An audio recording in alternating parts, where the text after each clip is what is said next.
حضرت علی رضی اللہ عنہ کی 5 نصیحتیں جو آپ کو کامیاب بنا دیں گی۔ کمیال بن زید رحمۃ اللہ علیہ السلام فرماتے ہیں کہ ایک مرتبہ حضرت علی رضی اللہ عنہ نے میرا ہاتھ پکڑا اور فرمایا، اے خمیل، یہ دل ایک برتن ہے، اس میں جو چاہے ڈال دو۔ اس کے بعد فرمایا کہ میں تمہیں 5 باتوں کی نصیحت کرتا ہوں، ان باتوں کو غور سے سنو اور ان کو اپنے پلے باندھ لو۔ یاد رکھو، اللہ کے علاوہ کسی سے کوئی امید نہ رکھنا، کیونکہ انسان کی ساری امیدوں کو پوری کرنے والی ذات صرف اللہ ہی کی ہے۔ اللہ کے علاوہ کوئی ذات نہیں جو کہ تمہاری امیدوں کو پورا کر سکے۔ دوسری بات یہ فرمائی کہ اپنے گناہوں کے علاوہ کسی چیز سے نہ ڈرنا، کہ کل کو جب اپنے اللہ کے سامنے جاؤ تو اللہ کو کیا منہ دکھاؤ گے۔ اس لیے ہر وقت یہ خوف اپنے دل میں رکھو کہ کوئی گناہ تم سے سرزد نہ ہو، اور جو گناہ تم سے سرزد ہو چکا ہے ان پر اللہ سے استغفار کرو۔ تیسری نصیحت یہ فرمائی کہ اگر تم اس سے کوئی اچھی بات پوچھی جائے جس کا تمہیں علم نہ ہو تو یہ کہتے ہوئے نہ شرمانا کہ میں نہیں جانتا۔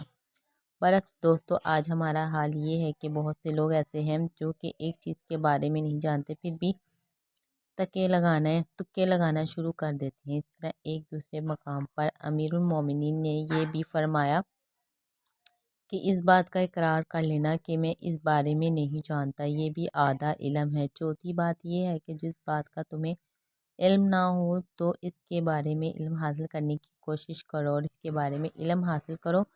پھر آپ رضی اللہ عنہ نے آخری بات یہ فرمائی کہ صبر کرو، ہر حال میں صبر کرنا انسان کے لیے بہتر ہے اور صبر ایمان کا حصہ ہے، بلکہ یہاں تک فرمایا کہ صبر کا مقام ایمان میں اس طرح سے ہے جیسے بدن میں سر کا مقام ہے۔ اس بات سے معلوم ہوا کہ صبر کا ایمان کے ساتھ بڑا گہرا تعلق ہے، اس لیے چاہیے کہ صبر کا دامن کسی حال میں نہ چھوڑا جائے۔